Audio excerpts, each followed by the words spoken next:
Company के अधीन governor general Bengal के गवर्नर रॉबर्ट क्लाइव 1757 टू 1760 ईस्वी एवं पुनः 1765 से 67 ईस्वी तक इसने बंगाल में द्वैध शासन की व्यवस्था की। रॉबर्ट क्लाइव ने बंगाल में द्वैध शासन की व्यवस्था की, जिसके तहत राजस्व वसूलने, सैनिक संरक्षण एवं विदेशी मामले कंपनी के अधीन थे, जबकि शासन चलाने की जिम्मेवारी नवाब के हाथों में थी। इसने मुगल सम्राट शाह आलम द्वितीय को इलाहाबाद की द्वितीय संधि 1765 ईस्वी के द्वारा कंपनी के संरक्षण में ले लिया। रॉबर्ट क्लाइव ने बंगाल के समस्त क्षेत्र के लिए 2 उपदीवान, बंगाल के लिए मोहम्मद रजा खां और बिहार के लिए राजा सिताब राय को नियुक्त किया।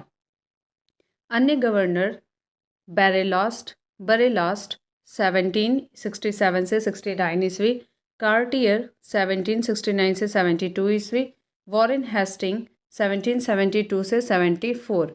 कंपनी के अधीन गवर्नर जनरल। रेगुलेटिंग एक्ट 1773 के अनुसार बंगाल के गवर्नर को अब अंग्रेजी क्षेत्रों का गवर्नर जनरल कहा जाने लगा, जिसका कार्यकाल 5 वर्षों का निर्धारित किया गया। मद्रास एवं बम्बई के गवर्नर को इसके अधीन कर दिया गया। इस प्रकार भारत में कंपनी के अधीन प्रथम गवर्नर जनरल वॉरेन हेस्टिंग 1774 से 85 ईस्वी तक हुआ।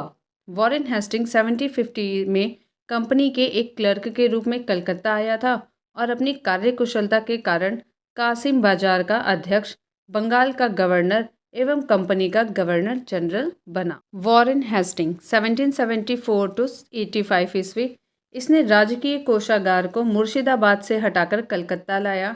1772 ईस्वी में इसने प्रत्येक जिले में एक फौजदारी तथा दीवानी अदालतों की स्थापना की। फौजदारी अदालतें सदर निजामत अदालत द्वारा निरीक्षित होती थीं। नाजीम द्वारा नियुक्त दरोगा अदालत की अध्यक्षता करता था। दीवानी अदालत में कलेक्टर मुख्य न्यायाधीश होता था। जिला फौजदारी अदालत एक भारतीय अधिकारी के अधीन होती थी, जिसकी सहायता के लिए एक मुफ्ती और एक काजी होता था। कलेक्टर इस न्यायालय के कार्य की देखभाल करता था। कलकत्ता में एक सदर दीवानी अदालत और एक सदर फौजदारी अदालत की स्थापना की गई। सदर दीवानी अदालत में कलकत्ता काउंसिल का सभापति और उसी काउंसिल का 2 सदस्य रायन और मुख्य कानूनगो की सलाह से न्याय करते थे। सदर फौजदारी अदालत में नाइब, निज़ाम, मुख्य काजी, मुफ्ती और 3 मौलवियों की सलाह से न्याय करते थे।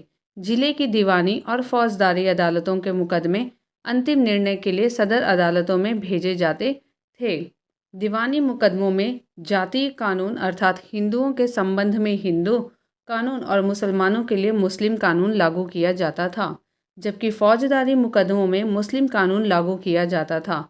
1772 में कोर्ट ऑफ डायरेक्टर्स ने द्वैध प्रणाली को समाप्त करने तथा कंपनी को बंगाल, बिहार तथा उड़ीसा प्रांत की शासन व्यवस्था का उत्तरदायित्व संभालने का आदेश दिया। वॉरेन हेस्टिंग ने दोनों उप दीवानों मोहम्मद रजा खां और राजा सिताब राय को पद से हटा दिया गया। हेस्टिंग ने नवाब की देखभाल के लिए मीर जाफर की विधवा मुन्नी बेगम को उसका संरक्षक नियुक्त किया। 1775 में मुन्नी बेगम को हटाकर मोहम्मद रजा खां को नवाब का संरक्षक नियुक्त किया गया। इसने 1781 ईस्वी में कलकत्ता में मुस्लिम शिक्षा के विकास के लिए प्रथम मदरसा स्थापित किया। इसी के समय 1782 ईस्वी में जोनाथन डंकन ने बनारस में संस्कृत विद्यालय की स्थापना की। गीता के अंग्रेजी अनुवादकार विलियम विल्किंस चार्ल्स को हेस्टिंग ने आश्रय प्रदान किया। इसी के समय में सर विलियम जोन्स ने 1784 ईस्वी में the Asiatic Society of Bengal की स्थापना की। सर विलियम जोन्स ने 1784 ईस्वी में the Asiatic Society of Bengal की स्थापना की।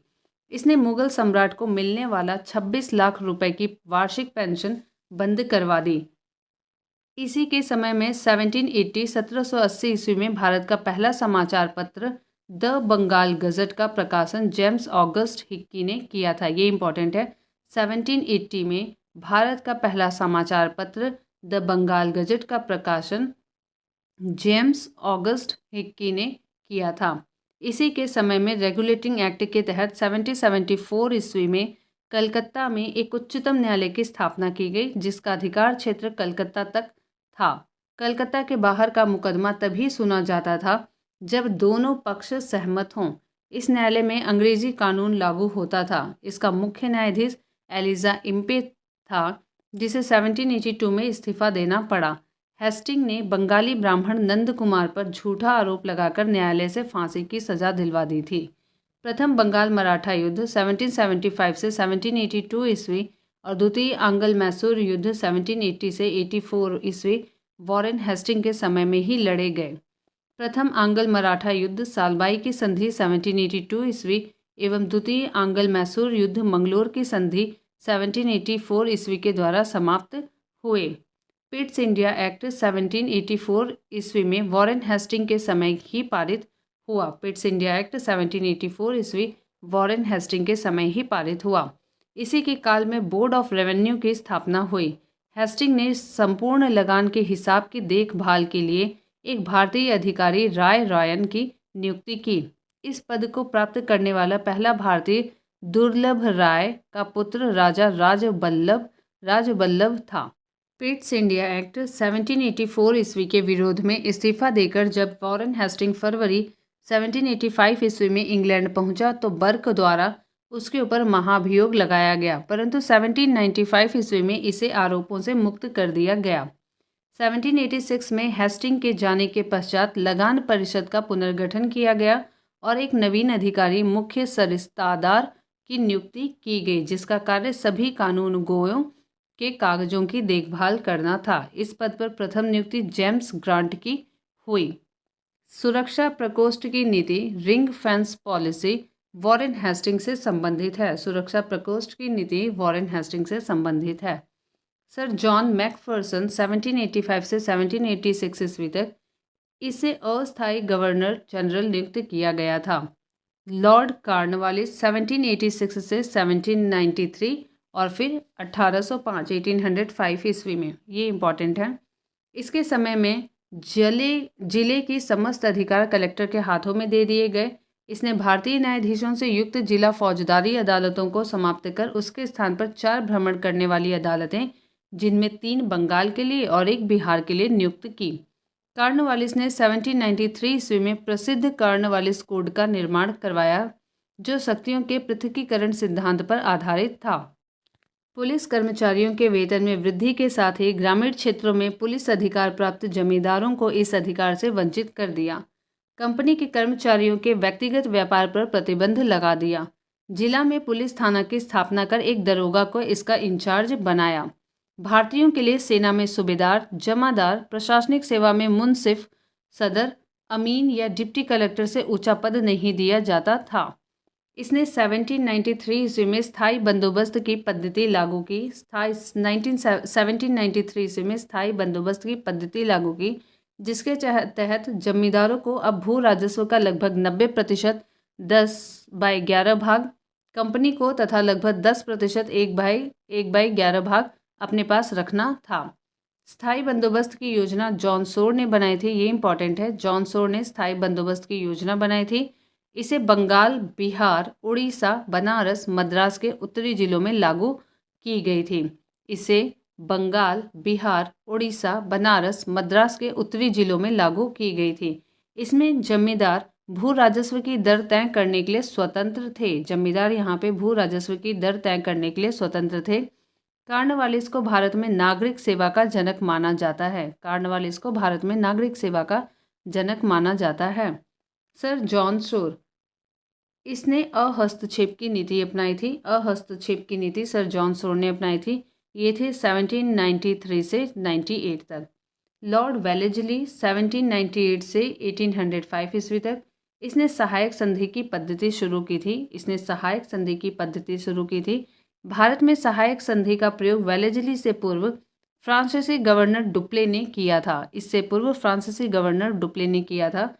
सहायक संधि करने वाले राज्य थे हैदराबाद 1798 ईस्वी में, मैसूर 1799 ईस्वी में, तंजौर अक्टूबर 1799 ईस्वी में, अवध 1801 ईस्वी में, पेशवा दिसंबर 1802 ईस्वी में, बरार एवं भोंसले दिसंबर 1803 ईस्वी में, सिंधिया 1804 ईस्वी में, एवं अन्य सहायक संधि करने वाले राज्य जोधपुर, जयपुर, मंचेरी, बूंदी तथा भरतपुर थे। इंदौर के होलकरों ने सहायक संधि स्वीकार नहीं की थी। टीपू सुल्तान चौथे आंग्ल मैसूर युद्ध 1799 ईस्वी में मारा गया। इसी ने 1800 ईस्वी में कलकत्ता में नागरिक सेवा में भर्ती किए गए युवकों को प्रशिक्षित करने के लिए फोर्ट विलियम कॉलेज की स्थापना की, जो 1854 तक अंग्रेजों को भारतीय भाषाओं की शिक्षा देने के लिए चलता रहा। नोट: 1806 ईस्वी में भारत भेजे जाने वाले प्रशासकीय अधिकारियों की शिक्षा और प्रशिक्षण के लिए इंग्लैंड में हैलेबरी में एक ईस्ट इंडिया कॉलेज खोला गया, जहां नव युवक प्रशासकीय अधिकारियों को 2 वर्ष का प्रशिक्षण देने की व्यवस्था की गई। यह स्वयं को बंगाल का शेर कहा करता था। लॉर्ड कॉर्नवालिस का 1805 ईस्वी में दूसरा कार्यकाल शुरू हुआ, परंतु शीघ्र ही इसकी मृत्यु हो गई। सर जॉर्ज वार्लो 1805 से 1807 ईस्वी। 1806 ईस्वी में वेल्लोर में हुए सिपाही विद्रोह इसके काल की महत्वपूर्ण घटना है। लॉर्ड मिंटो प्रथम 1807 से 1813 ईस्वी। इसके काल में रणजीत सिंह एवं अंग्रेजों के बीच 25 अप्रैल 1809 ईस्वी को अमृतसर की संधि मध्यस्थता चार्ल्स मेटकाफ हुई। इसी के समय चार्टर एक्ट 1813 ईस्वी में पास हुआ। लॉर्ड हेस्टिंग 1813 से 1823 ईस्वी। इसी के समय आंग्ल नेपाल युद्ध 1814 से 1816 ईस्वी में हुआ। इसमें नेपाल के अमर सिंह थापा को आत्मसमर्पण करना पड़ा। मार्च 1816 ईस्वी में अंग्रेजों एवं गोरखों के बीच संगोली की संधि के द्वारा आंग्ल नेपाल युद्ध का अंत हुआ। इसके समय में पिंडारियों का दमन कर दिया गया।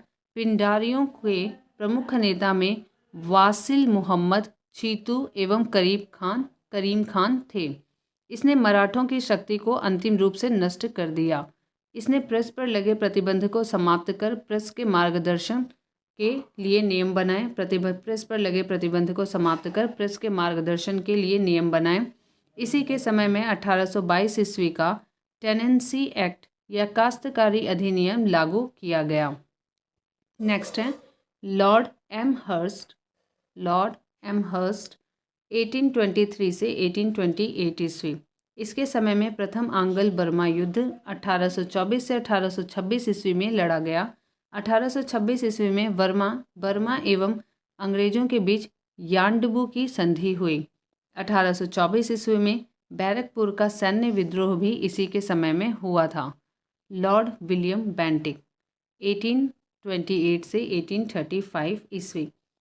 1803 ईस्वी में यह मद्रास का गवर्नर था। इसी के समय 1806 ईस्वी में माथे पर जाति चिन्ह न लगाने तथा कानों में बालियां न पहनने देने पर वेल्लोर के सैनिकों ने विद्रोह कर दिया था।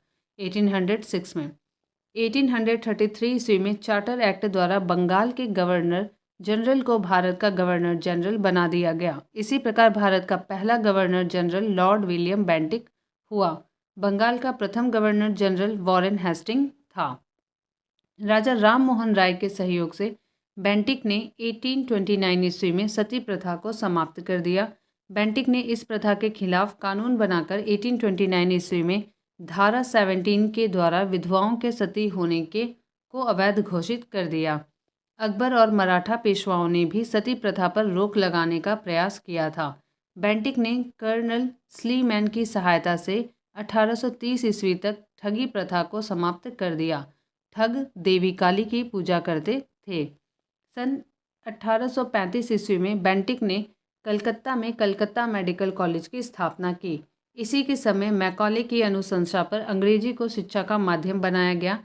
मैकॉले द्वारा कानून का वर्गीकरण भी किया गया। बेंटिक ने 1831 ईस्वी में मैसूर तथा 1834 ईस्वी में कुर्ग एवं मध्य कचेर को हड़प लिया। इसने भारतीयों को उत्तरदायी पदों पर नियुक्त किया। इसके समय में भारतीयों को प्रदान किया गया उच्चतम पद सदर अमीन का था, जिसे 700 रुपये प्रति माह तनख्वाह मिलती थी। इसके समय कंपनी के 1833 के चार्टर एक्ट द्वारा यह निश्चित किया गया कि धर्म, जाति, रंग अथवा जन्म के आधार पर किसी व्यक्ति को कंपनी की सेवा में प्रवेश करने से नहीं रोका जाएगा। इसने शिशु बालिका की हत्या पर भी प्रतिबंध लगा दिया। चार्ल्स मेटकाफ 1835 से 1836 ईस्वी। इसने अपने 1 वर्ष के कार्यकाल में प्रेस पर नियंत्रण हटाया, इसलिए इसे भारतीय प्रेस का मुक्तिदाता कहा जाता है। चार्ल्स मेटकाफ को भारतीय प्रेस का मुक्तिदाता कहा जाता है। लॉर्ड ऑकलैंड 1836 से 1842 ईस्वी। इसके समय की सबसे महत्वपूर्ण घटना है प्रथम आंग्ल अफगान युद्ध 1839 से 42 ईस्वी तक। 1839 ईस्वी में इसने कलकत्ता से दिल्ली तक ग्रैंड ट्रंक रोड का मरम्मत करवाया। इसी के समय में भारतीय विद्यार्थियों को डॉक्टरी की शिक्षा हेतु विदेश जाने की अनुमति ब्रिटिश संसद ने प्रदान की थी। डॉक्टरी की शिक्षा हेतु विदेश जाने की अनुमति ब्रिटिश संसद ने प्रदान की थी। लॉर्ड एलनबरो 1842 से 1844 ईस्वी। प्रथम आंग्ल अफगान युद्ध समाप्त हुआ। सिंध को अगस्त 1843 ईस्वी में पूर्ण रूप से ब्रिटिश साम्राज्य में मिला लिया गया। सिंध विजय के विषय में नेपियर का कथन है कि वह अफगानी तूफान की पूंछ थी। दास प्रथा का उन्मूलन इसी के समय में हुआ। 1843 के एक्ट 5 के द्वारा रविवार की छुट्टी की शुरुआत 1843 ईस्वी से हुई है। लॉर्ड हार्डिंग 1844 से 1848 ईस्वी। इसके काल की सबसे महत्वपूर्ण घटना थी प्रथम आंग्ल सिख युद्ध 1845 से 1846 ईस्वी। इसमें अंग्रेज विजयी हुए। इसने नरबलि प्रथा पर प्रतिबंध लगाया। लॉर्ड डलहौजी 1848 से 1856 ईस्वी। द्वितीय आंग्ल सिख युद्ध 1848 से 1849 ईस्वी तथा पंजाब का ब्रिटिश शासन में विलय 29 मार्च 1849 ईस्वी।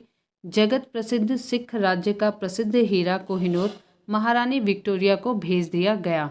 द्वितीय आंग्ल सिख युद्ध के दौरान 3 युद्ध लड़े गए थे। प्रथम रामनगर का युद्ध 16 नवंबर 1848 अनिर्णित। दूसरा चिलियावाला का युद्ध 13 जनवरी 1849 अनिर्णित। तीसरा युद्ध गुजरात चिनाब नदी के किनारे नामक स्थान पर 12 मार्च 1849 को हुआ, जिसमें सिख बुरी तरह पराजित हुए। द्वितीय आंग्ल बर्मा युद्ध और 1852 में लोअर बर्मा एवं पीगू को अंग्रेजी राज्य में मिला लिया गया। डलहौजी ने सिक्किम पर 2 अंग्रेज डॉक्टरों के साथ दुर्व्यवहार का आरोप लगाकर सन 1850 ईस्वी में उस पर अधिकार कर लिया। 1852 में एक इनाम कमीशन की स्थापना की गई। इसका उद्देश्य भूमि कर रहित जागीरों का पता करके उन्हें छीनना था। डलहौजी का शासनकाल उसके व्यक्तिगत सिद्धांत डॉक्ट्राइन ऑफ लैप्सेस के कारण अधिक याद किया जाता है। ये बार बार पूछा जाता है, व्यक्तिगत सिद्धांत या डॉक्ट्राइन ऑफ लैप्स डलहौजी का शासनकाल में इसने ही लागू किया था। इसी नीति के तहत अंग्रेजी साम्राज्य में विलय किए गए राज्य थे सर्वप्रथम सतारा 1848 ईस्वी में, फिर जैतपुर जो कि बुंदेलखंड में है, और संभलपुर उड़ीसा में 1849 ईस्वी में। बघाट हिमाचल प्रदेश में है 1850 ईस्वी में। उदयपुर मध्य प्रदेश में है 1852 ईस्वी में। झांसी 1853 ईस्वी में। नागपुर को 1854 ईस्वी में। 1856 ईस्वी में अवध को कुशासन का आरोप लगाकर अंग्रेजी राज्य में मिला लिया गया। उस समय अवध का नवाब वाजिद अली शाह था। 18वीं शताब्दी में अवध राज्य का संस्थापक सआदत खां था। 18वीं शताब्दी में अवध राज्य का संस्थापक सआदत खां था। 1856 ईस्वी में इसने तोप खाने के मुख्यालय को कलकत्ता से मेरठ स्थानांतरित किया और सेना का मुख्यालय शिमला में स्थापित किया। शिक्षा संबंधी सुधारों में डलहौजी ने 1854 ईस्वी में वुड डिस्पैच को लागू किया।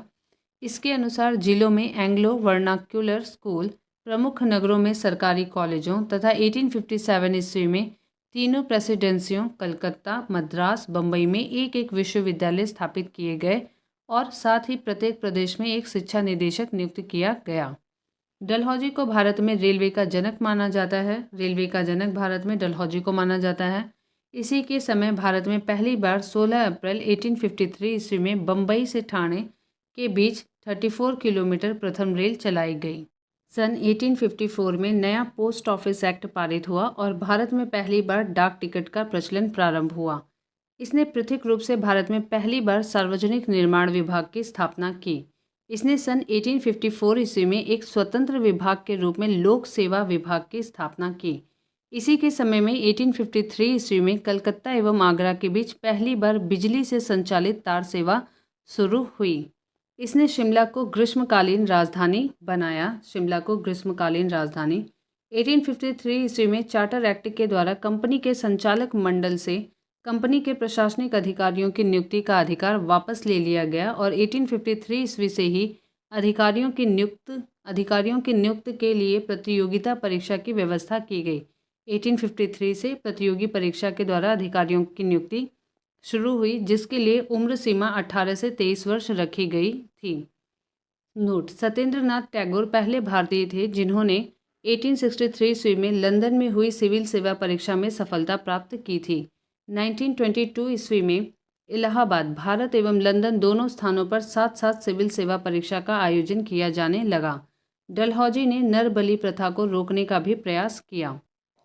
लॉर्ड कैनिंग 1856 से 1862 ईस्वी, यह भारत में कंपनी द्वारा नियुक्त अंतिम गवर्नर जनरल तथा ब्रिटिश सम्राट के अधीन नियुक्त भारत का प्रथम वायसराय था। इसके समय की सबसे महत्वपूर्ण घटना थी सन 1857 ईस्वी का ऐतिहासिक विद्रोह। इसी विद्रोह के बाद प्रशासनिक सुधार के अंतर्गत भारत का शासन कंपनी के हाथों से सीधे ब्रिटिश सरकार के नियंत्रण में ले लिया गया। कैनिंग के समय 1861 में उच्च न्यायालय अधिनियम बनाया गया, जिसके अनुसार पुरानी सुप्रीम कोर्ट और सदर अदालतों को समाप्त कर दिया गया तथा कलकत्ता, मद्रास, मुंबई में एक एक उच्च न्यायालय की स्थापना की गई। 1866 में आगरा में एक उच्च न्यायालय की स्थापना की गई, जिसे 1875 में इलाहाबाद स्थानांतरित कर दिया गया। कैनिंग के समय ही 1856 ईस्वी में विधवा पुनर्विवाह अधिनियम स्वतंत्र रूप से लागू हुआ। भारत में पहला कानूनी विधवा विवाह कलकत्ता में 7 दिसंबर 1856 ईस्वी को ईश्वर चंद्र विद्यासागर की प्रेरणा और देखरेख में संपन्न हुआ। 1856 में पैतृक संपत्ति से संबंधित जो कानून बनाया गया, उसके अनुसार यह निश्चित किया गया कि धर्म परिवर्तन करने पर किसी व्यक्ति को उसकी पैतृक संपत्ति से वंचित नहीं किया जाएगा। 1857 में कैनिंग के समय ही महालेखा परीक्षक पद का सृजन हुआ। 1857 में कैनिंग के समय ही महालेखा परीक्षक पद का सृजन किया गया, जो स्वतंत्रता के बाद नियंत्रक एवं महालेखा परीक्षक कहलाया। भारत शासन अधिनियम 1858 ईस्वी के तहत मुगल सम्राट के पद को समाप्त कर दिया गया। मैकाले द्वारा प्रारूपित दंड संहिता को 1858 ईस्वी में कानून बना दिया गया तथा 1859 ईस्वी में अपराध विधान संहिता लागू की गई। व्यपगत सिद्धांत यानी राज्य विलय की नीति को समाप्त कर दिया गया। 1861 ईस्वी में इंडियन काउंसिल एक्ट पारित हुआ तथा पोर्टफोलियो प्रणाली लागू की गई। लॉर्ड एलिंग 1862 से 1863 ईस्वी, इसने बहावी आंदोलन का दमन किया। 1863 ईस्वी में धर्मशाला, हिमाचल प्रदेश में इसकी मृत्यु हो गई। लॉर्ड लॉरेंस 1864 ईस्वी से 1869 ईस्वी, 1865 ईस्वी में भूटान ने ब्रिटिश साम्राज्य पर आक्रमण किया। अफगानिस्तान के संबंध में इसने अहस्तक्षेप की नीति अपनाई, जिसे शानदार निष्क्रियता के नाम से जाना जाता है। इसी के समय में उड़ीसा में सन 1866 ईस्वी में तथा बुंदेलखंड एवं राजपुताना में 1868 से 69 ईस्वी में भीषण अकाल पड़ा। इसने हेनरी कैंपबेल के नेतृत्व में एक अकाल आयोग का गठन किया। सन 1865 ईस्वी में इसके द्वारा भारत एवं यूरोप के बीच प्रथम समुद्री टेलीग्राफ सेवा शुरू की गई। लॉर्ड मेयो 1869 से 1872 ईस्वी, लॉर्ड मेयो ने अजमेर में 1872 ईस्वी में मेयो कॉलेज की स्थापना की। इसने सन 1872 ईस्वी में एक कृषि विभाग की स्थापना की। एक अफगान शेर अली अफरीदी ने 8 फरवरी 1872 ईस्वी में चाकू मारकर इसकी हत्या कर दी। भारत में अंग्रेजों के समय में प्रथम जनगणना 1872 ईस्वी में लॉर्ड मेयो के कार्यकाल में हुई थी। ये इंपॉर्टेंट है। भारत में अंग्रेजों के समय में प्रथम जनगणना 1872 ईस्वी में लॉर्ड मेयो के कार्यकाल में हुआ था। लॉर्ड नॉर्थ ब्रुक 1872 से 1876, इसके समय में बंगाल में भयानक अकाल पड़ा। इसने बड़ौदा के मल्लाहर राव गायकवाड़ को भ्रष्टाचार के आरोप में पदच्युत कर मद्रास भेज दिया था। लॉर्ड नॉर्थब्रुक ने यह घोषणा की, मेरा उद्देश्य करों को हटाना तथा अनावश्यक वैधानिक कार्यवाहियों को बंद करना है। पंजाब का प्रसिद्ध कूका आंदोलन इसी के समय में हुआ। इसी के समय में स्वेज नहर खुल जाने से भारत और ब्रिटेन के बीच व्यापार में वृद्धि हुई। लॉर्ड लिटन 1876 से 1880 यह एक प्रसिद्ध उपन्यासकार, निबंध लेखक एवं साहित्यकार था। साहित्याकाश में इसे ओवन मेरेडिथ के नाम से जाना जाता था। इसके समय में बम्बई, मद्रास, हैदराबाद, पंजाब, मध्य भारत आदि में भयानक अकाल पड़ा। लिटन ने रिचर्ड स्ट्रची की अध्यक्षता में 1878 में एक अकाल आयोग की नियुक्ति की। 1 जनवरी 1877 ईस्वी को ब्रिटेन की महारानी विक्टोरिया को केसरे हिंद की उपाधि से सम्मानित करने के लिए दिल्ली दरबार का आयोजन किया गया। 1 जनवरी 1877 को मार्च 1878 ईस्वी में लिटन ने भारतीय समाचार पत्र अधिनियम वर्नाक्यूलर प्रेस एक्ट पारित कर भारतीय समाचार पत्रों पर कठोर प्रतिबंध लगा दिए। विशेषकर राष्ट्रवादी समाचार पत्र सोम प्रकाश को प्रतिबंधित करने के लिए। इस कानून में प्रावधान था कि अगर किसी अखबार में कोई आपत्तिजनक चीज़ छपती है तो सरकार उसकी प्रिंटिंग प्रेस सहित सारी संपत्ति जब्त कर सकती है। पायनियर अखबार ने वर्नाकुलर प्रेस एक्ट 1878 का समर्थन किया। इसी के समय में सन 1878 ईस्वी को भारतीय शस्त्र अधिनियम पारित हुआ, जिसके तहत शस्त्र रखने एवं व्यापार करने के लिए लाइसेंस को अनिवार्य बना दिया गया। इसने सिविल सेवा परीक्षा में प्रवेश की अधिकतम आयु सीमा 21 से घटाकर 19 कर दी। 1857 में सिविल सेवा परीक्षा में सम्मिलित होने की आयु 23 वर्ष निर्धारित की गई थी। 1859 में आयु सीमा को घटाकर 22 वर्ष और 1866 में इसको घटाकर 21 वर्ष कर दिया गया। लिटन ने अलीगढ़ में एक मुस्लिम एंग्लो प्राच्य महाविद्यालय की स्थापना की। लॉर्ड रिपन 1880 से 1884 ईस्वी प्रधानमंत्री ग्लैडस्टोन के परामर्श पर रिपन ने सर्वप्रथम समाचार पत्रों की स्वतंत्रता को बहाल करते हुए सन 1882 ईस्वी में वर्नाकुलर प्रेस एक्ट को समाप्त कर दिया और भारतीय भाषाओं में प्रकाशित होने वाले समाचार पत्रों को भी वही सुविधाएं दी गई जो अन्य समाचार पत्रों को प्राप्त थीं। इसने सिविल सेवा में प्रवेश की अधिकतम आयु सीमा को 19 वर्ष से बढ़ाकर 21 वर्ष कर दिया। इसने स्थानीय स्वशासन की शुरुआत की। 18 मई 1882 को स्थानीय स्वशासन संबंधी एक कानून बनाया, जिसके आधार पर विभिन्न प्रांतों में 1883 से 1885 के मध्य स्थानीय स्वशासन संबंधी कानून बनाए गए। इसके समय में ही भारत में सन 1881 में सर्वप्रथम नियमित जनगणना करवाई गई। ये इम्पॉर्टेंट है। भारत में सन 1881 में सर्वप्रथम नियमित जनगणना करवाई गई। तब से लेकर अब तक प्रत्येक 10 वर्ष के अंतराल पर जनगणना की जाती है। 1881 की जनगणना में हैदराबाद और राजपूताने को नहीं जोड़ा गया था।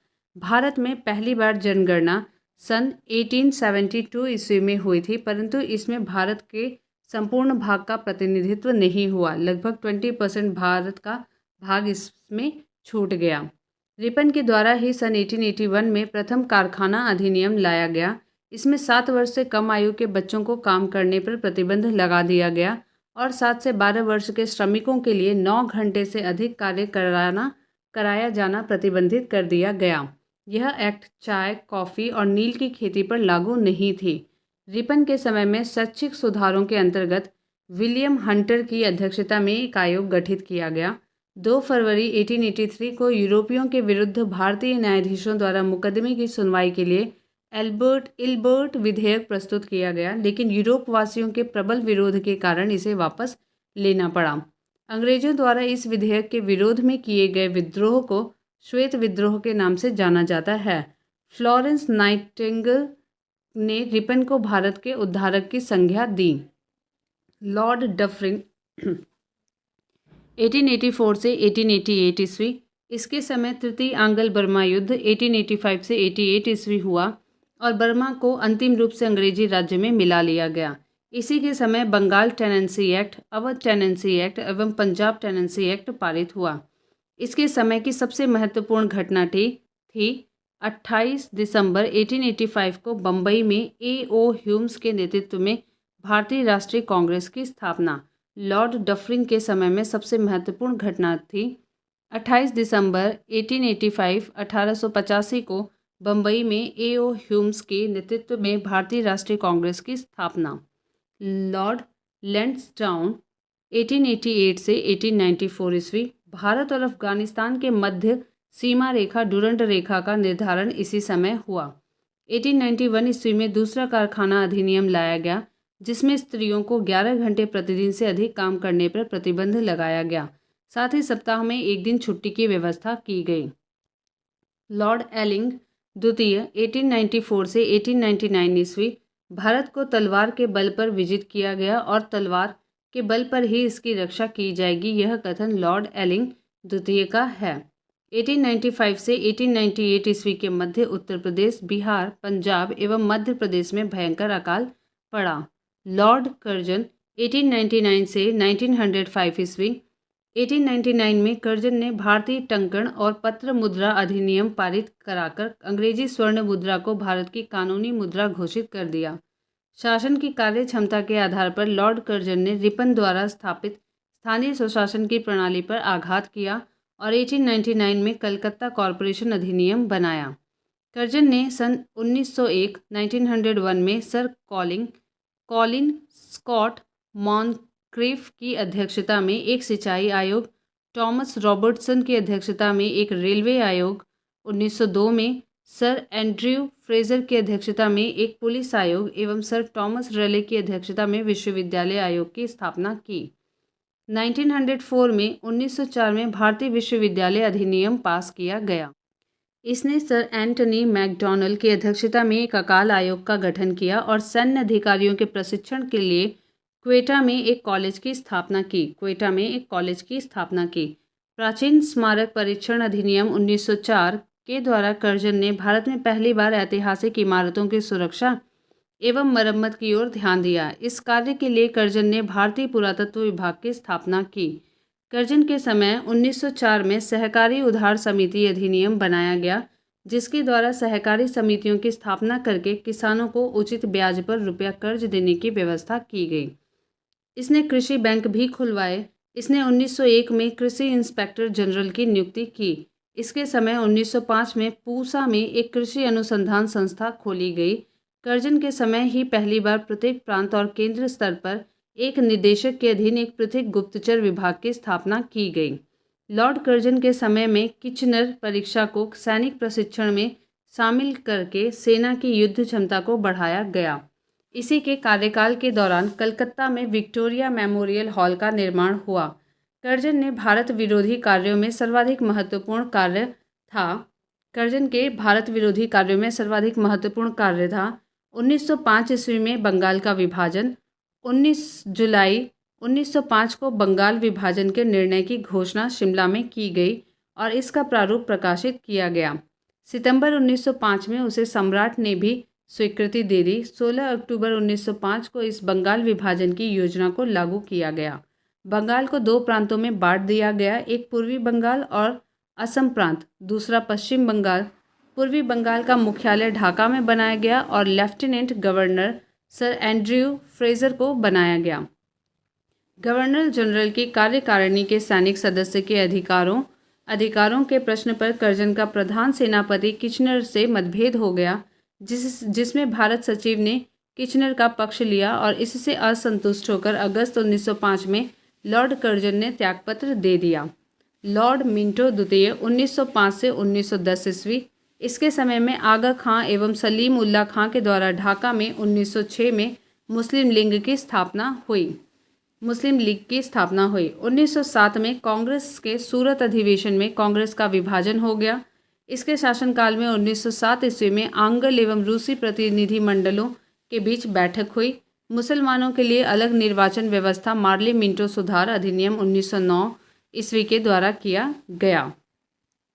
लॉर्ड हार्डिंग द्वितीय 1910 से 1916, इसके समय में ब्रिटेन के राजा जॉर्ज पंचम भारत आए। 12 दिसंबर 1911 ईस्वी में दिल्ली में एक भव्य दरबार का आयोजन हुआ। यहाँ पर बंगाल विभाजन को रद्द करने की घोषणा की गई एवं भारत की राजधानी कलकत्ता से दिल्ली स्थानांतरित करने की घोषणा की गई। 1912 में दिल्ली भारत की राजधानी बनी। 23 दिसंबर 1912 ईस्वी को लॉर्ड हार्डिंग पर दिल्ली में बम फेंका गया। इस कांड में भाई बाल मुकुंद को फांसी की सजा दी गई। इसी के समय 28 जुलाई 1914 को प्रथम विश्व युद्ध प्रारंभ हुआ। 28 जुलाई 1914 को प्रथम विश्व युद्ध प्रारंभ हुआ। इसी के शासनकाल में फिरोज शाह मेहता ने बॉम्बे क्रॉनिकल एवं गणेश शंकर विद्यार्थी ने प्रताप का प्रकाशन किया। 1916 ईस्वी में लॉर्ड हार्डिंग को बनारस हिंदू विश्वविद्यालय का कुलाधिपति नियुक्त किया गया। लॉर्ड चेम्सफोर्ड 1916 से 1921। कांग्रेस के लखनऊ अधिवेशन 1916 ईस्वी में कांग्रेस का एकीकरण हुआ और मुस्लिम लीग के साथ समझौता हुआ। 1916 ईस्वी में पूना में महिला विश्वविद्यालय की स्थापना हुई। इसके काल में 1917 ईस्वी में शिक्षा का सैंडलर आयोग का गठन हुआ।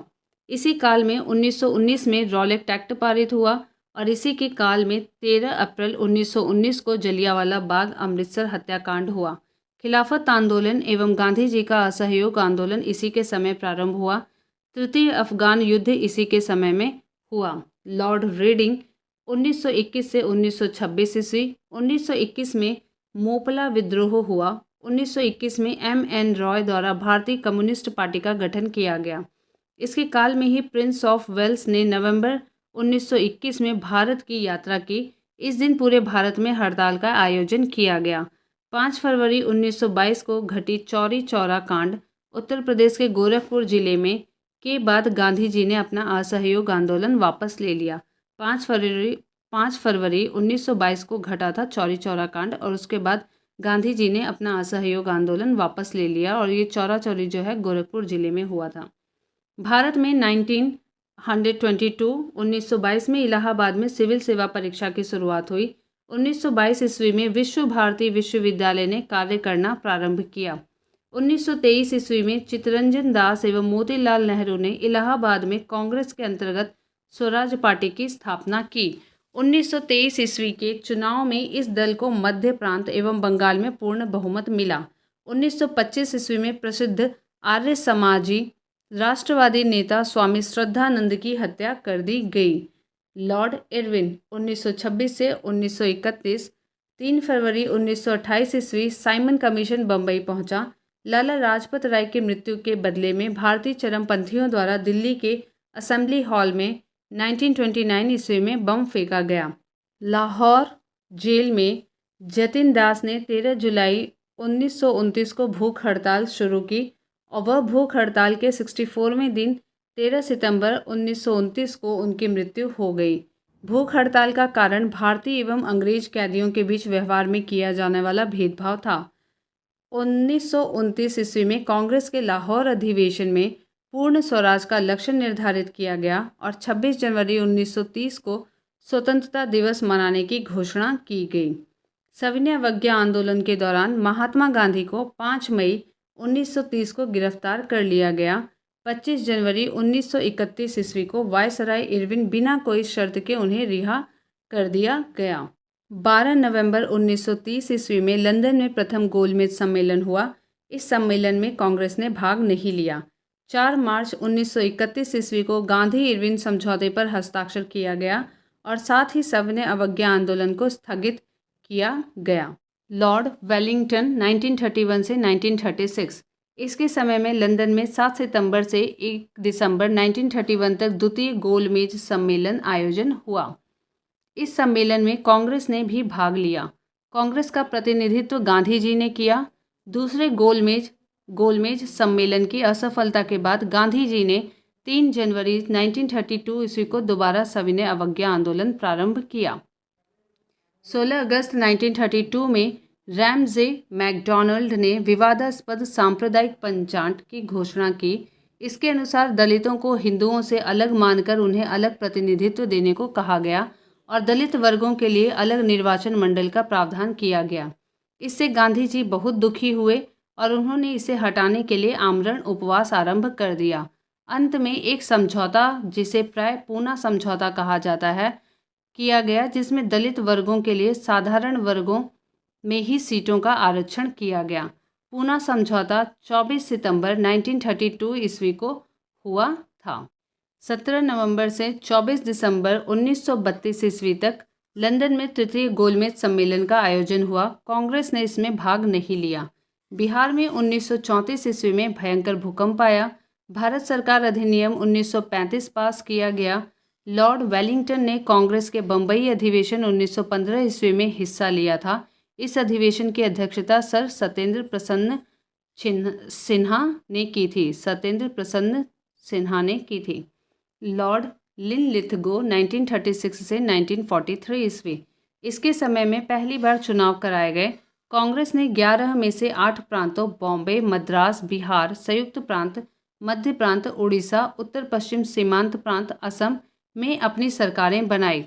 प्रथम 6 प्रांतों में कांग्रेस को स्पष्ट बहुमत मिला, यानी कि उड़ीसा तक और मिला था। बंगाल, असम, उत्तर पश्चिम सीमा प्रांत, पंजाब और सिंध में कांग्रेस को पूर्ण बहुमत नहीं मिला था।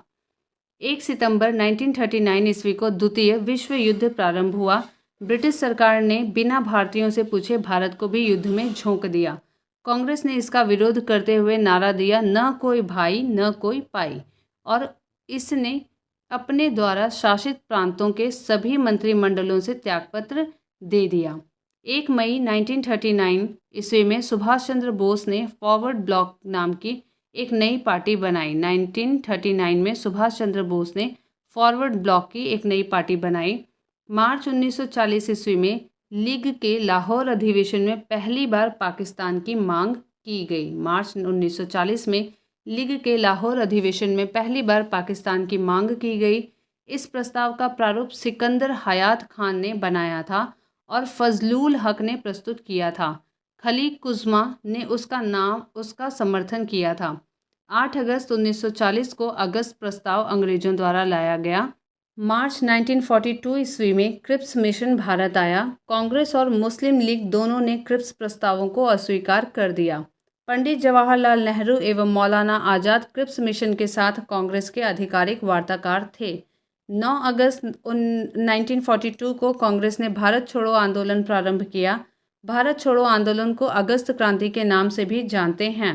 1943 ईस्वी में बंगाल में भयानक अकाल पड़ा। लॉर्ड वेवल, वायसराय वेवल ने 25 जून 1945 ईस्वी को शिमला में एक सम्मेलन बुलाया और इस सम्मेलन में कांग्रेस प्रतिनिधि मंडल का नेतृत्व अबुल कलाम आज़ाद ने किया था। गांधी जी ने सम्मेलन में भाग नहीं लिया, यद्यपि वे शिमला में उपस्थित रहे। सम्मेलन के दौरान मुस्लिम लीग द्वारा यह शर्त रखी गई कि वायसराय की कार्यकारिणी परिषद में नियुक्त होने वाले सभी मुस्लिम सदस्यों का चयन वह स्वयं करेगी। मुस्लिम लीग का यह अड़ियल रुख 14 जुलाई तक बना रहा, अतः वेवल 14 जुलाई 1945 को सम्मेलन के विफलता की घोषणा की। 1945 में बनी क्लीमेंट एटली की अध्यक्षता वाली लेबर पार्टी की सरकार द्वारा की गई प्रथम कार्यवाही के अंतर्गत भारत में आम चुनाव करवाना था। दिसंबर 1945 ईस्वी में घोषित चुनाव परिणामों में केंद्रीय विधानसभा एवं प्रांतीय विधानमंडलों में कांग्रेस को पर्याप्त बहुमत मिला। केंद्रीय विधानसभा में कांग्रेस को निर्वाचन क्षेत्रों में 91.3% मत मिले। मुस्लिम लीग ने सभी मुस्लिम सीटें जीत ली। प्रांतीय विधानमंडल में कांग्रेस को बम्बई, मद्रास, संयुक्त प्रांत बिहार, उड़ीसा और मध्य प्रांत में पूर्ण बहुमत मिला। मुस्लिम लीग को बंगाल एवं सिंध में बहुमत मिला। पंजाब में कांग्रेस और अकालियों और यूनियनिस्ट पार्टी की साझा सरकार बनी। कैबिनेट मिशन 1946 में ईस्वी में भारत आया। इस मिशन के सदस्य थे Stafford Cripps, Pethick Lawrence, A B. Alexander. इसमें जो सदस्य थे वो थे Stafford Cripps, Pethick Lawrence, A B. Alexander. 20 फरवरी 1947 ईस्वी में प्रधानमंत्री Lord Clement Attlee Labour Party ने हाउस ऑफ कॉमन्स में यह घोषणा की कि जून 1948 ईस्वी तक प्रभुसत्ता भारतीयों के हाथ में दे देंगे। लॉर्ड माउंटबेटन, मार्च 1947 से जून 1948 ईस्वी।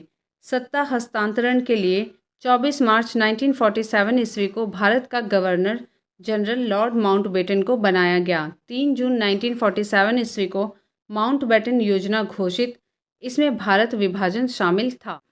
4 जुलाई 1947 को ब्रिटिश संसद में एटली द्वारा भारतीय स्वतंत्रता विधेयक प्रस्तुत किया गया। एटली द्वारा भारतीय स्वतंत्रता विधेयक प्रस्तुत किया गया, जिसे 18 जुलाई को स्वीकृति मिली। विधेयक के अनुसार भारत और पाकिस्तान 2 स्वतंत्र राष्ट्रों की घोषणा की गई। 15 अगस्त 1947 1947 ईस्वी को भारत स्वतंत्र हुआ।